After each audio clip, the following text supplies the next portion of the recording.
The following program is a presentation of Jez Sports.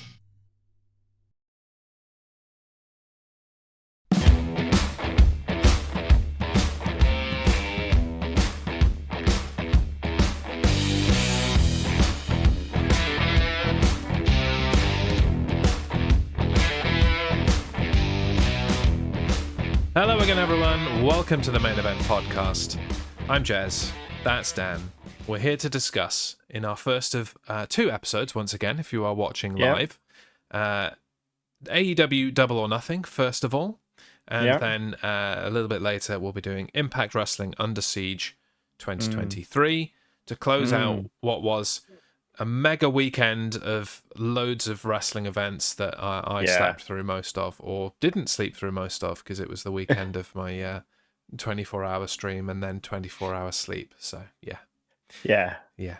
But anyway, how are you? Welcome in everyone that's joined us. Our official prediction adjudicator, Mr. MJ Harmstone, has joined us in the chat. Hello. And would like to know in the troll-y way that he asks, is that a new belt, Dan? Well, it's definitely a belt that Jeremy hasn't actually touched yet. I have not. No, that's true. And we've had it for, what, half a year? Yeah, when did it arrive in the end? It was late. Yeah. It was supposed to come before... It was supposed to come before Clash at the Castle, because I was going to have it then. But then it didn't, and then I lost it. So I've never touched it. Yeah. Soon. I promise. No. I promise, my pretty. I promise. No. But yes, it might be new. I don't know when Harmstone tuned in last. We just bombard him with like random wrestler names pretty much every week with everything that's been going on, and we will bombard him again this weekend, tomorrow in fact, because otherwise we'll be late. It's Impact Against All Odds tomorrow night, and we'll predict that. So Harmstone, prepare your inbox. Names are coming. Ali, welcome in. Good to see you as well. That's 2 weeks in a row for Ali. Very nice. Wow. He's watched more main event podcasts than he has actual wrestling in the last very long time. So there you go. But yes, better get started on this show, because in traditional AEW fashion, it's mega long. So let's get on with the pre-show. Quick reminder for the predictions for the belt that Dan has just put down. Coming into this event, I am on 27. You, Dan, are on 28. Yeah. And we'll see how that changes with this event. Pre-show, or buy-in, if you will. Yeah. The Guns and Ethan Page versus the Hardys and Hook, or Hook Hardys, as they've been, have been known. Yeah. This one probably won't take us long to discuss, because, spoiler alert, I have nothing in my pros and nothing in my cons. I think that's the first time that has ever happened. Yeah. I mean, there's nothing good about it. There was nothing bad about it. No. It's the true definition of a match that happened. Yeah. I mean, I've got two things written down. Oh, have you? Wow, that's, 200% more than I've got. Maths? I don't know. Well, no, not really. 200% more than nothing is still nothing, but it's a bigger number. Carry on. Jeff Hardy slipping off the top rope. But I think it was planned. But I think it was planned too. At his age, should he be doing that sort of stuff? We probably shouldn't be wrestling at his physical condition, but here he is. And also Ethan Page trying to do the twist of fate, and the commentators calling it the side effect. Oh, that happens all the time with Matt Hardy. Was it JR? Yeah. I don't think it was, actually.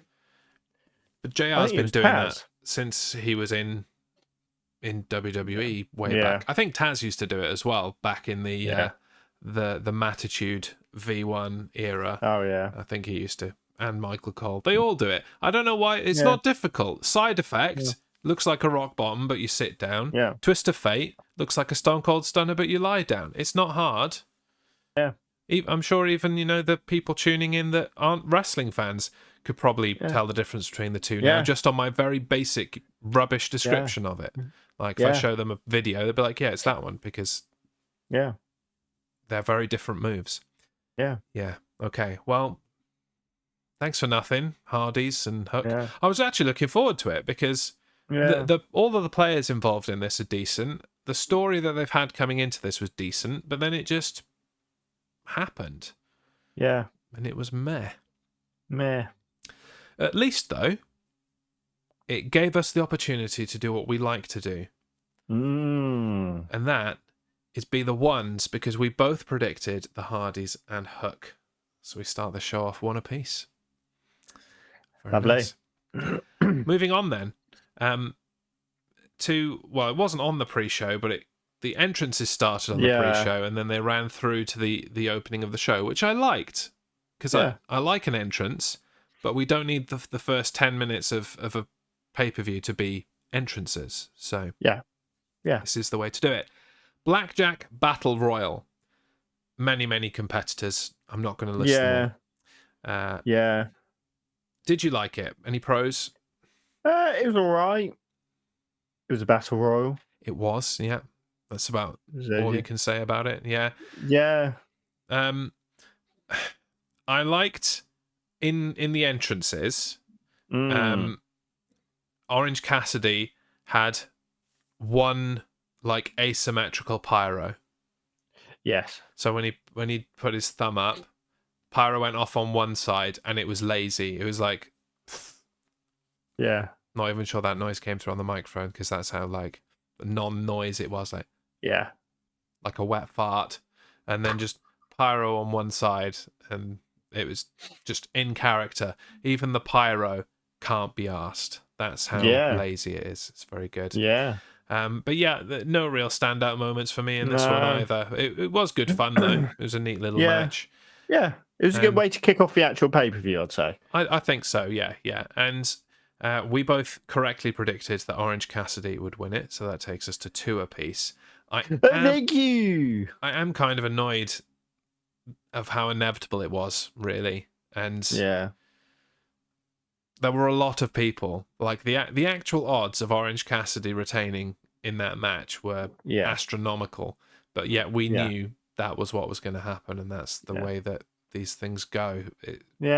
Disappointing, really. It would have been nice to get rid of him and move on. That would be the way to make him drop it without actually losing it. Yeah. You know? It would be a sensible way. Yeah. He just dives over the top rope himself, doing a stupid thing, because he's Orange Cassidy. Bye. And that's the end of his title reign, because he went over the top rope of his own accord. That's how I'd book it. On to the main show then, or further into the main show that didn't at all intersect with the buy-in. Unsanctioned match. Okay. Yeah, you might laugh. Chris Jericho versus Adam Cole, baby. It's my turn to go first, isn't it? With Sabu. Oh yeah, let's not forget Sabu was there. Get Sabu in there. That's my first con of this match, really. Like, it was nice to see Sabu, but why? Yeah, why? What affiliation did he have to Adam Cole? They said he was a special enforcer. He just came down to the ring and beat the hell out of Jericho. Yes, they said he was the special enforcer. He was on the poster as the special enforcer, and then they changed their mind on that. Oh no, he's in Adam Cole's corner. Yeah. Right. Okay. Right, guys. That changed. And then he just attacked Jericho for no reason, really. Like, what's he got against Jericho? Because Jericho. It was nice, though, to hear Sabu's announcement from Justin Roberts, because I had WWE ECW flashbacks. And I'm sure Sabu had flashbacks as well, but they weren't quite as happy nostalgia flashbacks for him as they were for me. I liked WWE's ECW brand. I don't expect he did. EC dub. What else did I hate? Because that's what I've got mostly in this match. The awful Panama Sunrise while they were chained together from Adam Cole. Oh, yeah. It just No, it didn't work. It just Yeah. basically sat down, and then Jericho sat down with him, and it was weird. Yeah. This is not the first time that this has come up. Aubrey Edwards' stupid reactions. Yeah. It's so distracting. Yeah. Like, everything they do, it's like, Oh, you're a referee. Like, get a grip. deal with it. If you can't watch this, then move on. And then the last con is probably the obvious one, and is the one that is on everybody's mind with this match. Stopping an unsanctioned match. But it's unsanctioned. Yeah. You're not actually supposed to be there, ref. Like, it's not actually a match. You have no power to stop it. You've stopped an unsanctioned match. You're just there to wear a striped shirt. And not even really that. No. You're just there. It's like, who booked this, Yeah. honestly? Tony Khan. Well, do better, Tony. The only thing I liked in this match was Britt Baker. Yep. Hard to say. Britt Baker coming down and getting her own back with the kendo stick. Yes. That was the only good thing about this match, as far as I'm concerned. Which, considering, these are two of the greatest wrestlers in the company, vastly disappointing. Yeah. Vastly disappointing. But, silver lining as always, Dan. We both went for Adam Cole for the win. And we swiftly moved through the numbers. That's 3 apiece now.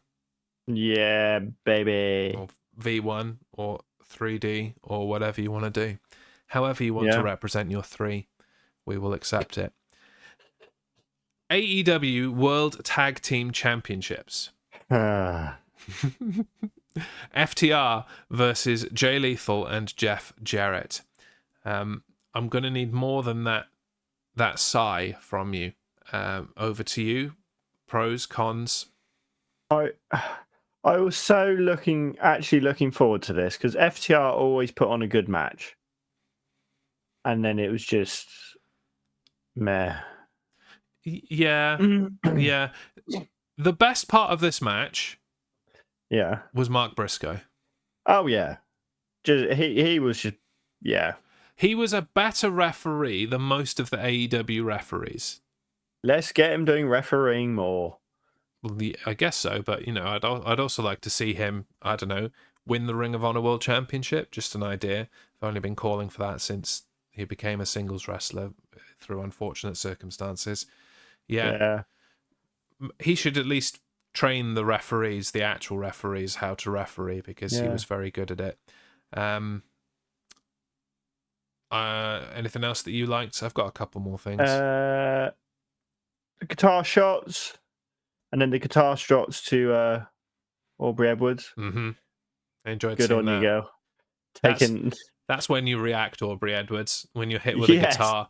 No other times. I have to say, she took it as well. Good. Yeah. Don't do the spot unless you can do the spot. So, unless you commit to it. Yeah, exactly. So that was nice. Yeah. Well, yeah, that's it for likes. Any dislikes other than it? I didn't really have any dislikes. It was just the rest of it was just meh. Yeah, the only thing that I really didn't like was how Jeff Jarrett took the shatter machine. Yeah. He basically just kneeled down on the floor. Yeah. Or I don't even know what he did. He stayed stood up. I can't even describe what he did. He did something that wasn't right. No, he didn't take the bump, and I don't know why. Very strange. Yeah. But the streak continues. Woo-hoo! We both went with FTR, obviously, and that takes us to 4 Horsemen. 4 Horsemen. Lovely. Boom. Hopefully now the event can start to pick up because we have a ladder match, Dan. TNT Championship ladder match. Wardlow defending against Christian Cage. I think your is a different tone of to my because I actually quite like this match. I liked it. Yeah? I liked it. Tell your face then. My Or your face tone of says, voice how about now? for those of us listening on podcast later. Yeah, I really like this match. It was Yeah. better than I was expecting to. And it kicked off with somebody actually doing some research. I like research and I like stats. Somebody pulled out the stat that this is Christian Cage's 23rd ladder match in his career. Yeah. Like, I like that. I can't even count that high. So kudos to whoever decided to go back and count through all of the ladder matches. Fair play. I liked some of the spots in it. Christian being pulled off the ladder and then caught by Wardlow into the front power slam. That was very good, very impressive. I liked something that we don't see very often. Luchasaurus threw Christian, the actual competitor, into the ring to stop Wardlow going up to get the title rather than going and stopping it himself. That never happens. No. Normally, the Luchasaurus in this situation would just get in and intervene in the match. Yeah. It was like, no, you can do the work. I'm just going to help you get there. Yeah. Nice work there. Wardlow leaping from the ladder or from the middle turnbuckle to the ladder. Yeah. It was wonderful, except for the ladder giving way. But, can't do much about that. He's a big guy. But the move itself was pretty neat. Yeah. And I liked Wardlow's Swanton Bomb from the ladder through Luchasaurus and the table. Yeah. It was very Jeff Hardy at WrestleMania 17-esque. It was. It was a perfectly executed Swanton Bomb, and I loved it. Yeah. Only negative that I have in there, when the ref tried to hold the ladder of that broken ladder, and what he actually did was knock Wardlow off. Wardlow was fine, and then the ref tried to hold the ladder, and then it made the ladder give way, and he nearly hurt Wardlow doing it. Idiot. Stellar refereeing from stellar AEW refereeing corps, as usual. He gets a backhand. Yeah. Anything to add for you? No, you summed it up beautifully. Okay. Well, this is Anderson biting Luchasaurus' thumb. Yeah, that was weird. Obviously, a fake blood pack because there was a lot of blood. But I like the idea of the spot. Yeah. And it just seemed like his thumb had actually been torn off a little bit, so it was a good bit of execution. And then Marn Anderson was just dripping blood everywhere the entire match. He had blood in his hair. He had blood coming out of his mouth. Just blood everywhere. And there's a big puddle of blood next to the ring where he'd done it. I'm like, you probably should have got a smaller why fake not blood pack. Yeah. Really, but yeah, that was cool. I like that. Why not?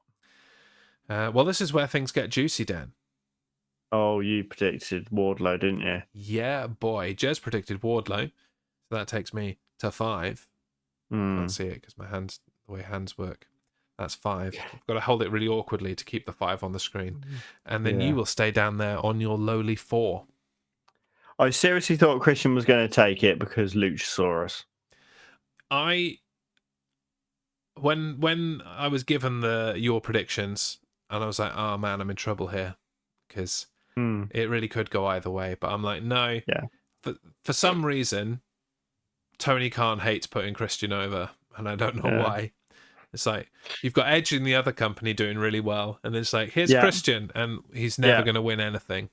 Yeah. Like they're basically at the same stage of their career. Yeah. It's had the same kind of things happen to them, career-threatening injuries, and then coming back in the twilight of their career to go on, one last run. Edge gets all the accolades. Christian gets nothing. A dinosaur for a friend. He gets That's what he Jack. gets. Yeah. No, Jack. He got rid of Jack. He had a buried alive match against him. He's got the dinosaur. I'd rather have a dinosaur. I would too, actually. Yeah. Moving on. AEW Women's World Championship match. Jamie Hayter, local girl for you, versus Toni Storm. Over to you. What did you like, dislike? I quite like the attacking at the beginning. Me too. I have that in the pros. Use Pre-match the beatdown. numbers game and all that. Storm going into the ref and then into the exposed turnbuckle. Why not? Why not? Spray to the eyes. Mm-hmm. Cheat to win. Yeah. You know, all that. And I also had Britt Baker and Sheeda. Holy Sheeda. Getting involved. Yeah, getting involved. One con I do have related to that is it took Britt Baker way too long to get there and help. Yeah. What were you doing? She was back. Having a manicure? With her. She was back with her other half, Adam Cole, baby. Well, he doesn't... Trying to have a baby. He doesn't last that long, let's be honest. You still have plenty of time to get there in a timely fashion. No, I don't buy it. Carry on. Anything else? No, that's it. No. Back to the kind of turnbuckle spots. There was a spot in which Jamie Hayter just ran into the turnbuckle. Yeah. Like she was thrown and then her momentum stopped and then she just ran into the turnbuckle like she was thrown into it and it looked terrible. Yeah.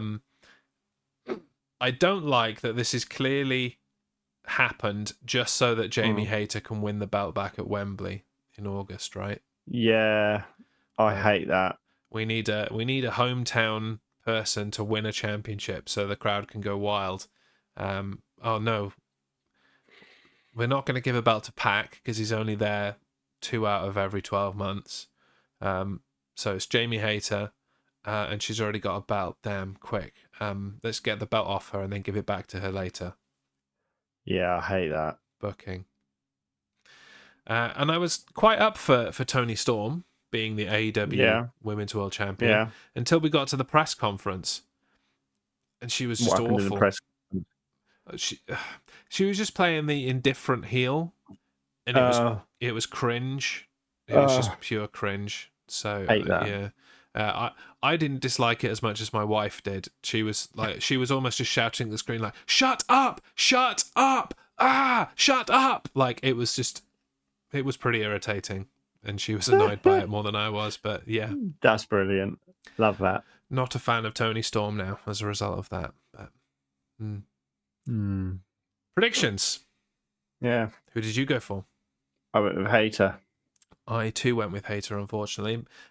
I like that I can be surprised here and there. I just fully expected this to be the walkover for Jamie Hayter, so no points picked up in this one. I stay on 5. You move to 4. Stay on 4. Stay on 4. AEW Trios Championship. The House of Black versus The Acclaimed and Daddy Ass. Yeah. This is a family-friendly show, but that's his name. His name is Daddy Ass. Yeah. Don't at me at AEW. Yeah. Yeah. This was the purest wrestling match that we've had on the card so far. Yeah. I thoroughly enjoyed this match. I think it was probably one of my favorites. I liked that the House of Black isolated Anthony Bowens for the majority of it. Yeah. I liked the spot where Billy Gunn, Daddy Ass, no-sold the chop and then, you know, stuck up his middle fingers and hit the famouser. Yeah. Unfortunately, then, my only con is the way that Brody King took the famouser like a weirdo. It's literally a front bump, mate. Just take a front bump. Yeah. You do worse things diving out of the ring and jumping off things. Yeah. Just take the front bump. Yeah. What are you doing? It was weird. Anything from you? You summed it up. Julia Hart, though. Oh, yeah. Julia Hart. Honourable mention for Julia Hart, obviously. Yeah. Something for you here. The nicely ironed sheet. Mm-hmm. You know, like an iron sheet in wrestling. We've always got to say this. The belts are now silver. I think they look better in silver. Oh, they changed them? Yes, they are now silver. They look better in silver, and they suit the House of Black better as silver. Are they actually gold. silver, Or have they just been polished into oblivion, a la the WWF Tag Team Championship? That when the Hardys got it, they polished them so much that they actually turned silver, like it wore off the gold plating. No, it's actually silver. Actual silver. Okay. Because trying to polish in all the nooks and crannies of that would be a pain in the backside. I mean, you'd think so, but yeah, all they had to do was go and ask Matt Hardy how he did it, and away they go. Yeah. And one other thing, the dig at Dominic Mysterio. Yes. Yeah. Yes, I enjoyed that one. My wife's getting a lot of mentions tonight. I popped for that one. She popped for the RuPaul's Drag Race reference. Yeah. She enjoyed that one. She was laughing so much that I didn't hear the bit in between the RuPaul's Drag Race one and the Dominic Mysterio one. There was one in between, and I'm like, I don't know what he said. She was laughing too much. But yeah, I thought the Dominic Mysterio reference was great. Really good. They addressed that on Twitter as well. Yes, I saw that. Yeah. I don't know which way around it was, but like Rhea or Dom tweeted the other and said, "Look, Dom, we're so over that they're mentioning us in the other company." Yeah, I think Rhea tweeted that. Yeah. Yeah. Love it. Yeah. Yeah. I mean, he being Buddy Matthews, pronoun boy, turned up at the Hall of Fame with Rhea Ripley, so there's clearly a decent relationship between Buddy Matthews and people in WWE still, so there you go. Yeah. No need to dwell on this. Predictions. We both went for the House of Black. Surprise, surprise. We accelerate a point. Takes me to 6. Takes you to 5. And away we go. On to the next one. Oh, Jesus Christ. Well, it got juicy at the end. Yes, but just the match. Yeah, okay. Jesus Christ. TBS Championship. Jade Cargill versus Taya Valkyrie. Let's do predictions first. We both went with Jade Cargill, and despite what happened afterwards, Jade Cargill won the match. So it's a point each. Takes me to 7 and takes you to 6. Right. In my pros... Yeah. Well, I don't know why I've got this in pros, actually. I've just got match that happened. Yes. This is the match that happened. End of. Move on. But my other pro, so I suppose my only pro, is then Chris Statlander. Yeah, that's the only... I've literally got TBS Championship underneath Chris Statlander. All that stuff afterwards where she came out, had an extra match, and an extra match, I should say, and won the TBS Championship, defeating Jade Cargill after being undefeated for nearly 3 years. Was it 60-0? 60-0. Yeah, Taya Valkyrie was her 60th victory. That's fine. I don't like Taya Valkyrie. No, I find her very overrated, actually. But there you go. Yeah, in defining why it was so rubbish, in my cons, I have too much striking, not enough wrestling. Yeah. It was just punch kick, punch kick, punch kick, throw a bit, punch kick, punch kick. It was boring. Yeah. And I just didn't get... Whoever was the producer for this match, I don't really understand what they were thinking. Kicking out of the road of Valhalla, Jade Cargill kicking out of the road to Valhalla, after months and months and months and months of fuss about her not being able to use it, and that being the reason that Jade beat Taya Valkyrie at whatever the last event was. Yeah. But then Jade Cargill hit the same move that she calls jaded, and that kept her down. So her version's just better, is it? It's just dumb booking. Logic. And that's usually... the road agent or the producer's input that will cause that. So weird. I don't like it. But hey, that's all over now. And apparently we're in the Chris Statlander era, and she's doing sign language and stuff, which is neat. I like that. Cool. Yeah. Did you see what she did when on her way down the ramp? She did something, didn't she? I can't remember what it was. She signed in American Sign Language, so not sign language that's inclusive. Mama's home. Nice. It's good work. Yeah. Nice. And on Dynamite afterwards, she was signing. She's basically just doing sign language at the end of every match, looking into the camera, doing some sign language.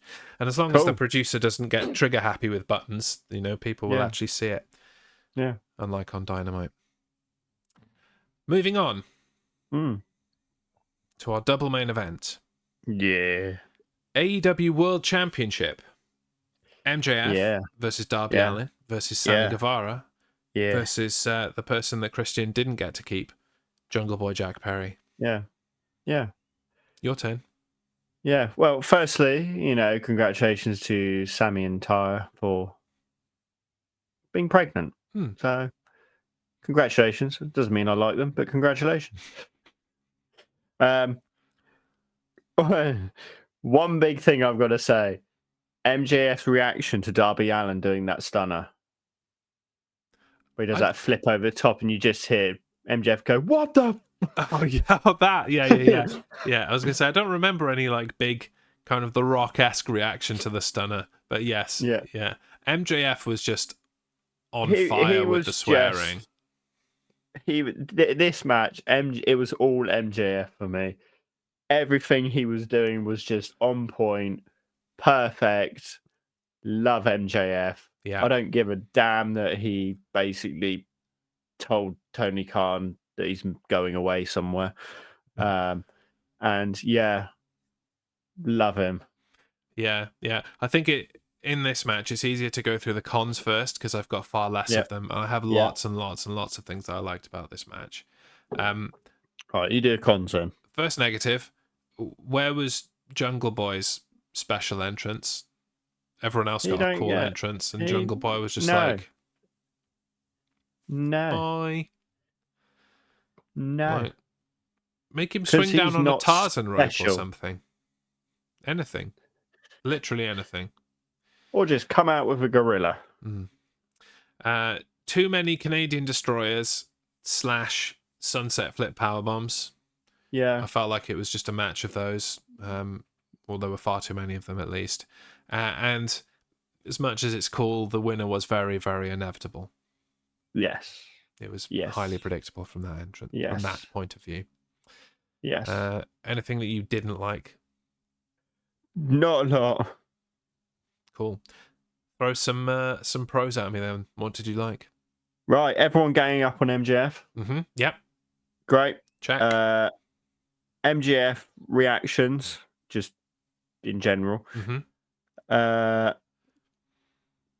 Guevara's cutter to Allen on the outside. Yeah, I've got that. I tried to describe that, and so I have a very clunky sentence describing it. Would you like to hear it? Yeah, go on, Ed. Sammy Guevara's burst of offense highlighted by catching Allen's dive through the ropes into an RKO. Okay. I think mine was a bit more quicker. It was, yeah, but I didn't really know how to describe it. Yeah. MJF biting. Love a heel thing. MJF just randomly picking up the mic halfway through the match. Yeah. And talking. Yeah. It's what he does best. All of the submissions when they're doing it on all each other in like a circle or whatever. Yeah. Jack Perry using Allen and Guevara as stepping stones for pile driver. Yeah. Okay. MJF eye poke. Yeah. Again, heel stuff. MJF power bomb on Allen from top rope. Yeah, that's nice. And I'll let you say some now. Yeah, I mean, you've checked off pretty much most of my list. I've also got, this is why you have fatal 4-ways instead of triple threats, because everyone was doing something all the time. You didn't just have one person lying around without explanation, which is nice. All of the mentor tribute moves, they were all really nice. You know, Sammy Guevara did the Code Breaker in tribute to Chris Jericho. Darby Allin did the Scorpion Death Drop in tribute to Sting. Strangely, considering they've just come out of a massive rivalry, Jungle Boy did the Unprettier in tribute to Christian. Kill switch. I was like, okay, I guess you don't have any other mentors. Fine. And this is the one that I really liked. MJF doing the Crossroads in tribute to his mentor, Cody Rhodes. Yeah. Very nice. Love that. Very nice. I meant to go and look at Cody Rhodes' Twitter to see if he mentioned anything about it. It seems like something Cody would do to give MJF his flowers, his kudos, but who knows. I liked MJF while he had the mic, encouraging Sammy to lie down. Going, think of the baby, Sammy. Yeah. You're about to be a dad. You could do with the money. Lie down, take the L, take the money. Nice. Yeah. I liked Darby Allin trying to win with the headlock takeover. Yeah. And then I liked even more MJF actually winning with the headlock takeover. Yeah. I pissed myself laughing. It was great. It was incredible. Yeah. And then as happy as I was with that, and I thoroughly encourage, I know you don't watch the press conferences, but I thoroughly encourage, just go and watch the first 15 minutes. MJF's up first. If anybody, it doesn't matter if you like wrestling or not, if you just like cutting insults and jibes, go and watch the first 15 minutes of the Double or Nothing media scrum press conference. Yeah. Because MJF was just on fire. As someone who has aspirations to going to these media scrums press conferences, I kind of dread what the hell MJF will actually say to me, because he will just pick something from everyone asking a question. He will assess them, think, what is it that they are most insecure about, or is the most easily insultable thing, and will just go for the jugular. And in this modern politically correct world where you don't say certain things anymore, MJF just doesn't give a damn. He made fat jokes. Just go and watch it. It was hilarious. It was cringe, but I thoroughly enjoyed it. And MJF is the ultimate heel. He's the ultimate bad guy. Yeah. He's an appendage, is the way that I will put that in a family-friendly way. Yeah. Massive appendage. In the best possible way. Love him. Yeah. I mentioned that the predictions were pretty inevitable. We both went with MJF. We both get a point. Takes me to 8 double horsemen, and you're on 7. 7! Which is one short of the number of times that Booker T won the World Championship. Not 5 times. No, he won 6 to ruin his own gimmick. Clever boy. Yeah. Main event. The final match. And if you saw the preview that I put out on social media, featuring the exploding super kick. Yeah. This is the match it's from. Anarchy in the Arena. The Elite versus the Blackpool Combat Club. It's my turn, isn't it? Yes. Okay. I'm going to start with the cons because it overshadowed everything for me and really annoyed me. What the hell was the Blackpool Combat Club's entrance? Oh, I don't have a clue who that band is. Well, correct me if I'm wrong. The lead singer was in blackface, right? No, I think he had half a mask on. I think this part was a mask. Right, a black mask. But below that was painted black. Right. I'm not sure about that, really, personally. And it didn't help that while they're in potential blackface, performed the very worst rendition of Wild Thing ever heard in the existence of ever. And not only that, it refused to end. Yeah. It kept It's on going. He just and it just going kept going and going, and I think they were on their third go through of Wild Thing, which is not a short song. Wild Thing is quite long, repetitive, sure, but quite long. Yes, yeah, and yeah, just kept going and kept going.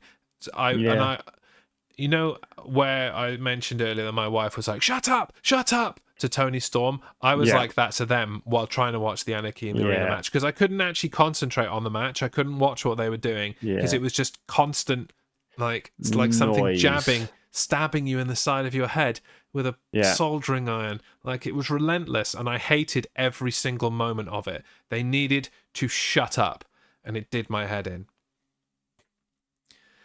And so, over.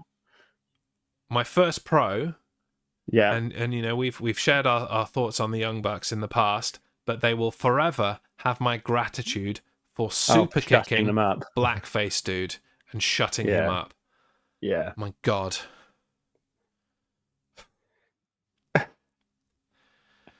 What did you like about the match? We haven't even got to the match yet. This is just the entrance. No. Well, they started fighting on the stairs. The Elite was synchronized. Barbed wire poker chip. The big ass poker chip, because why not? Yeah. Exploding super kick, even though nobody kind of explained what it was. No. I mean, how do you explain an exploding super kick? It's a super kick that explodes. Yeah. But like, but there's no like reason of like how he got where he got it from, or just that happened. Moving on. He did in an interview afterwards explain that he had to get special training and certification from the Las Vegas Fire Department to actually do that spot. Yeah, of course. So some real effort went into that.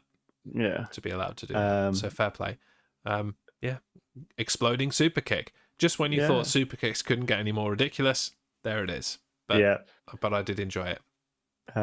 Barefoot onto the thumbtacks. Oof. Yeah. Yeah, that looks at thumbtacks in the mouth. Yeah. Yeah. Yeah. And the European uppercut. Yes. Boot. Like, it was the perfect move to do that with, the European uppercut. And Takeshita. Yeah. Konosuke Takeshita. Yeah, that one. Taking a heel turn. Love it. Yeah. Yeah.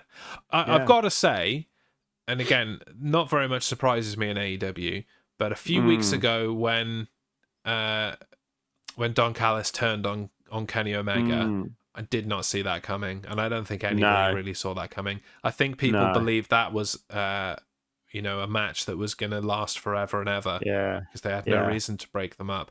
But I'm totally digging it, and I think him as a mouthpiece for Takeshita is incredible. Yeah, that'd be cool. I hope to see a lot more of Konosuke Takeshita, because he's actually signed to All Elite Wrestling. He gave up his New Japan career to sign with AEW, and not many young Japanese guys do that. They normally get as much as they can out of New Japan and then go off. And then go off, to the States. But so that's neat. Very nice. Yeah. Yeah. But overall, decent enough match. Much better than any other Anarchy in the Arena / Stadium Stampede match, I feel. It didn't have quite as many of the comedy spots as you often get in these things.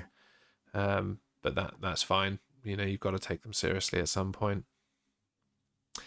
Predictions. Oh, you're looking smug. I hate it when you look smug. Smug face. Oh, yes. Who predicted the Blackpool Combat Club? Let me guess, you. This guy.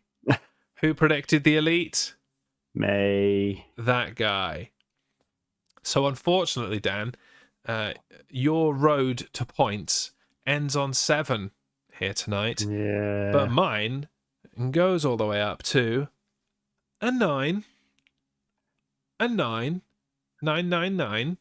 In the words of... Why are you saying no? A German. And so, Dan, this is where it gets even better. So excited. The scores to date Smug is Jez's default reaction. He's not wrong. Armstrong's not wrong there. That takes me to 36 and leaves you on 35. The home team takes the lead for the first time in probably a year. Ages. He takes the lead. Oh yeah. Saying that, you did this. You did this a couple of quarters ago. I'm gonna win. Shut up. And you had quite a lead, and then I just overtook you again. So I was probably ill. It happens. Stop making excuses. You can't make that excuse because you're always ill. I was probably more ill. That's not possible. You're always dying. Harmstone says, "Don't worry, Dan. I'll rig it for you next week." Yeah, that's what we like. Good luck, considering he sends me the predictions before the events happened. So unless he feels like he is a better predictor than you, and when you say something, he's like, "No, that's rubbish. Let's say he said this." Let's get him just to predict anyway, just to see what he just comes up with. That would be funny. Yeah. There you go, Harmstone. I'll send you the matches for Against All Odds, and you can send your predictions alongside. Yeah, there you go. He does tend to flip a coin in these situations. No, don't flip a coin. We want your random, not a coin's random. Like, you pick it for arbitrary reasons. Like, that dude sounds like someone that was on a TV show or something. Just literally pick it. He said that yourself. about Impact. I sent him my predictions. He went, "Oh, Nick Aldis. He's from Gladiators, isn't he?" We had a very similar conversation.